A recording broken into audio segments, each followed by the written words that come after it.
ਦੋਸਤੋ ਜੋ ਮੋਬਾਈਲ ਦੀ ਸਕਰੀਨ ਦੇ ਉੱਪਰ ਤੁਸੀਂ ਮੈਸੇਜ ਦੇਖ ਰਹੇ ਹੋ ਇਹ ਹਰ ਇੱਕ ਦੇ ਮੋਬਾਈਲ ਦੇ ਵਿੱਚ ਆ ਰਿਹਾ ਤੇ ਇਸ ਮੈਸੇਜ ਨੂੰ ਦੇਖ ਕੇ ਲੋਕ ਘਬਰਾ ਰਹੇ ਹਨ ਕਿ ਇਹ ਮੈਸੇਜ ਕੌਣ ਭੇਜ ਰਿਹਾ, ਕਿਤੇ ਸਾਡਾ ਮੋਬਾਈਲ ਹੈਕ ਤਾਂ ਨਹੀਂ ਹੋ ਰਿਹਾ, ਕਿਤੇ ਸਾਡਾ ਕੋਈ ਡਾਟਾ ਚੋਰੀ ਤਾਂ ਨਹੀਂ ਕਰ ਲਵੇਗਾ, क्योंकि ये मैसेज हर एक दे मोबाइल दे विच आ रहा। इस मैसेज के उपर की लिखा वो भी असीं दसदे हां। इस मैसेज के उपर जो लिखा होयागा एमरजेंसी अलर्ट दस दिए कि यह NDMA की एमरजेंसी चेतावनी प्रणाली की जांच करने लई भारत सरकार के दूर संचार विभाग द्वारा सैल प्रसारण की वरतों करके भेजा गया एक नमूना टैसट सुनेहा है। इसलिए तुहाडे तरफ तो किसी भी तरह की कोई कार्रवाई करने की लोड़ नहीं है।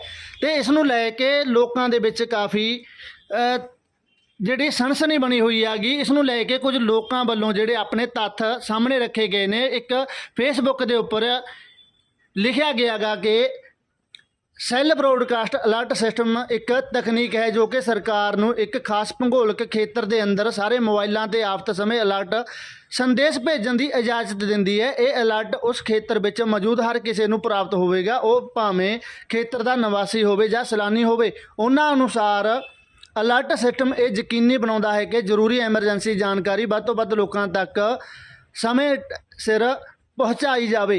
इसकी वरतों सरकारी एजेंसियां ते एमरजेंसी सेवावां द्वारा लोगों को संभावित खतरिਆਂ बारे सूचित करने के लिए की जाती है। इस नूं लैके तुहाडा की कहना तो इस वीडियो नूं वध तो वध लोगों तक पहुँचाओ ताकि लोगों को इस वीडियो बारे ते इस मैसेज बारे पता चल सके।